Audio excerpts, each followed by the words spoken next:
Okay, so this Sunday we are celebrating two of the Sundays of Advent, two of the spiritual gifts, the gift of love and the gift of joy.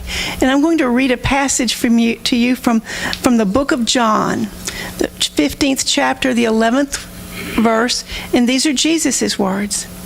He said, "If you keep my commandments, you will abide in my love, just as I have kept my Father's commandments and abide in his love. I have said these things to you so that my joy may be in you and that your joy may be complete." So joy and love go right hand in hand together. And so I want to begin this morning with a poem. And I very rarely begin with a poem because that's not my thing. But this is Santa's secret wish. On Christmas Eve, a young boy with light in his eyes looked deep into Santa's, to Santa's surprise, and said as he sat on Santa's broad knee, "I want your secret. Tell it to me."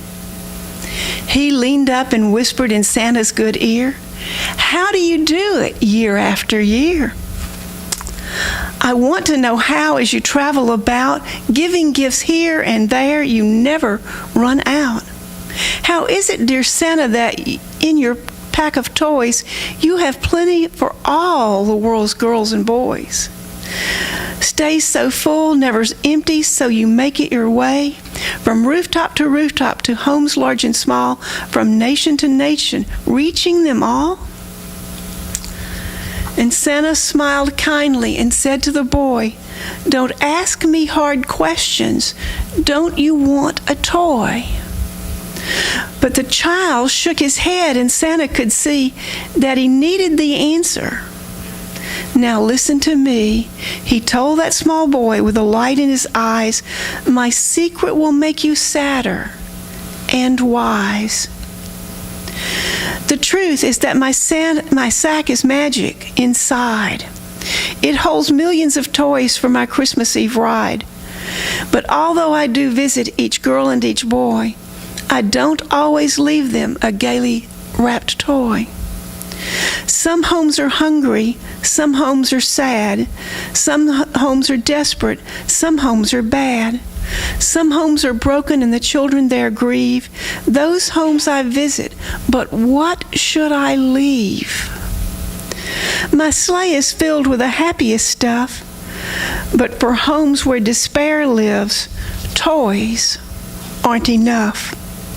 So I tiptoe in, kiss each boy and girl, and I pray with them that they'll be given the joy of the spirit of Christmas, the spirit that lives in the heart of the dear child who gets but not gives.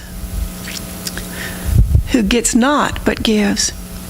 If only God hears me and answers my prayer, when I visit next year, what I will find there are homes filled with peace and with giving and love, and boys and girls gifted with light from above. It's a very hard task, my smart little brother, to give toys to some and to give prayers to others. But the prayers are the best gifts indeed, for God has a way of meeting each need. That's part of the answer.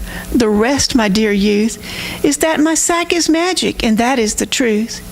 In my sack I carry on Christmas Eve day more love than a Santa could e'er give away. The sack never empties of love or of joys, 'cause inside it are prayers and hopes, not just toys. The more that I give, the fuller it seems, because giving is my way of fulfilling dreams. And do you know something? You've got a sack too. It's as magic as mine, and it's inside of you.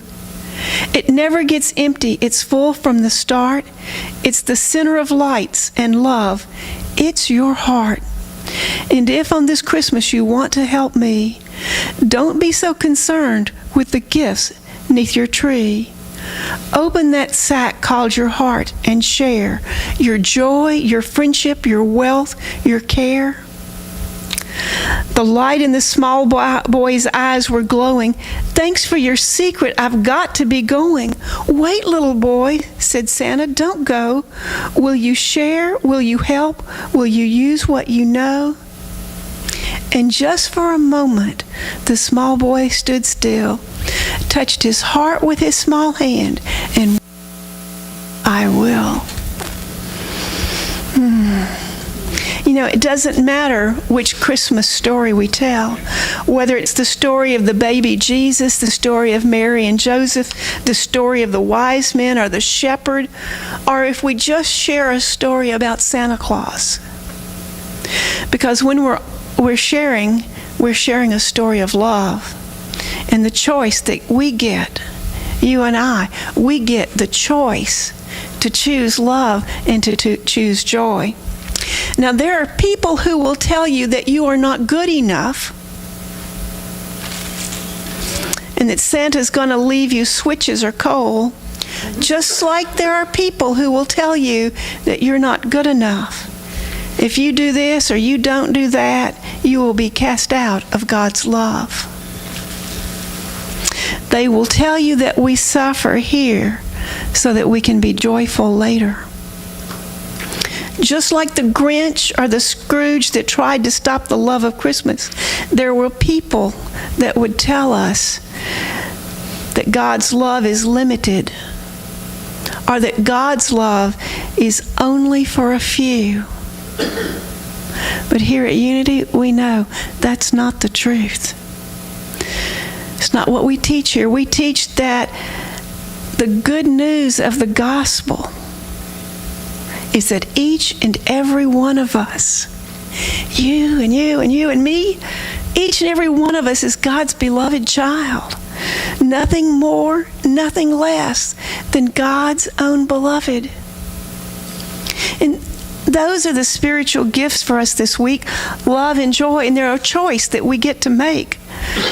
God's love, it's unending love that Jesus taught about, the joy that Jesus taught about. Myrtle Fillmore and a co-founder of the Unity movement, I don't know what book she wrote it in because I didn't write that down. She said, "Count it all joy." And what does that mean? It means that you and I get to decide to live life filled with joy. Now, it doesn't mean that we won't have trying times, or that we won't have something that we call a problem, or difficult situations, or that our heart won't ever be hurt. It's just that we get to choose to see life from that half-full perspective rather than the half-empty one. This Christmas, you and I get to choose. Are we going to have a white Christmas or a blue Christmas? No, I'm not talking about whether we have snow or not. Are we going to have a Christmas filled with light and love and joy, or are we going to have a blue and miserable Christmas? You know, in fact, here in Florida, I suspect that snow might make some of us kind of blue. We didn't come here for snow. But you and I always have that choice that we get to make. And no one can make it for you. They might try. They might try to tell you that life is miserable and that you're miserable and that, you know, God doesn't love us. Or that God only loves us if we go to a particular place or do a particular thing. But if we leave with no other message, it's that God loves us, that we are the expression of God's love and joy here on this plane. It's Maggie's beautiful meditation. We get to be the light. We get to be the love. We get to be the joy that changes this room, our families, this town, our state, our country, and our world.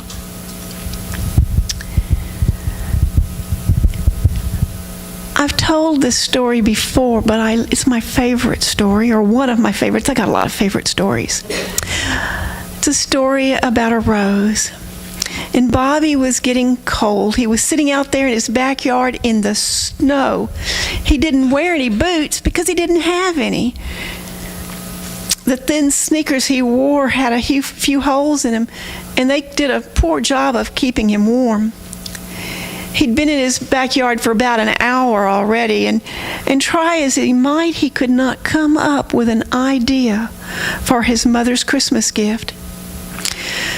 He shook his head as he thought, this is useless. Even if I come up with an idea, I don't have any money to spend.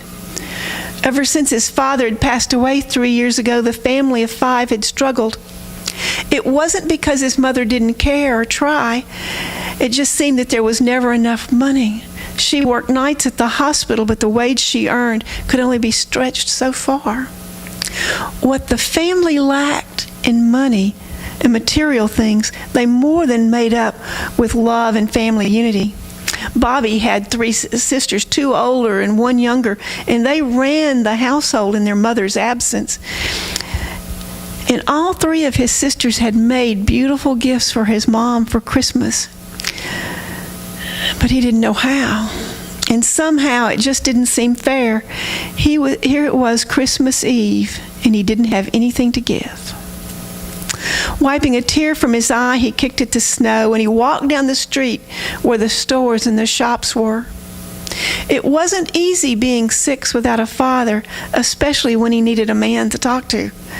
He walked from shop to shop, and he looked into the beautiful decorated windows, and everything seemed so beautiful and yet so out of reach. It was starting to get dark, and Bobby reluctantly turned around to start home when suddenly his eyes caught a glimmer as the setting sun's rays reflected off something along the curb. He reached down and he discovered a dime. Never before had anyone felt so wealthy as Bobby felt in that moment. As he held his newfound treasure, a warmth spread throughout his whole being, and he walked into the first store he saw. His excitement quickly turned cold when the salesperson told him that he couldn't buy anything with just a dime. And from store to store he went. He couldn't buy anything with a dime. And then he saw a flower store, and inside there was a line. And he went and got in line, and when the shop owner asked if he could help him, Bobby presented him the dime and asked if he could buy 1 flower for his mother's Christmas gift. The shop owner looked at Bobby and his 10-cent offering and then put his hand on Bobby's shoulder and said, "You wait here, and I'll see what I can do for you." As Bobby waited, he saw the many beautiful flowers, and even though he was a boy, he could see why mothers and girls like flowers so much. The sound of the door closing as the last customer left jolted Bobby back to reality. All alone in the shop, Bobby began to feel alone and afraid. And suddenly the shop owner reappeared and moved to the counter. There before Bobby's eyes lay 12 long-stem red roses with leaves of green and tiny white flowers all tied together in a big silver bow. Bobby's heart sank as the owner picked them up and placed them gently into a long white box. "That'll be 10 cents, young man," the shop owner said, reaching out his hand for the dime. Slowly, Bobby moved his hand to give the man his dime. Could this be true? No one else would give him anything for his dime. Sensing the boy's reluctance, the shop owner added, "I just happen to have roses on sale, 10 cents a dozen. Would you like them?" Now this time, Bobby, he didn't hesitate. And when the man placed the long box in Bobby's hands, he knew it was true. Walking out the door that the shopholder was holding for him, he heard the shopkeeper say, "Merry Christmas, son." And as he returned inside, the shopkeeper's wife walked out. "Who are you talking to back there? And where are those roses you were fixing?"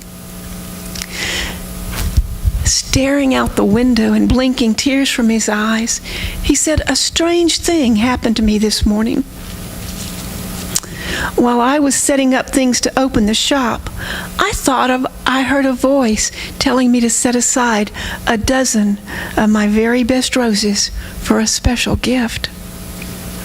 I wasn't sure at the time if I'd lost my mind or not, but I set them aside anyway.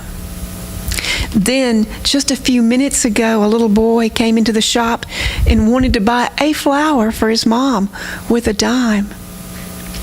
When I looked at him, I saw myself many, many years ago. I too was a poor boy with nothing to buy my mom a Christmas gift.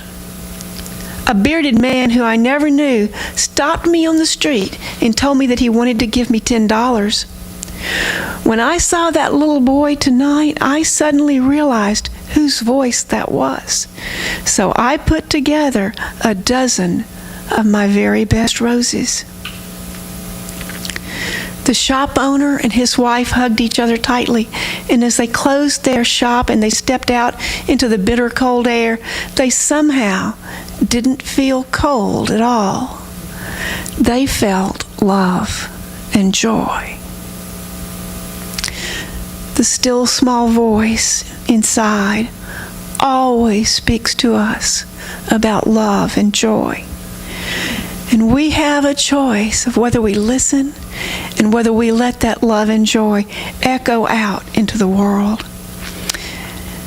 The everlasting truth is that whenever we echo that love and joy, we can be sure we won't feel any cold either. Thank you.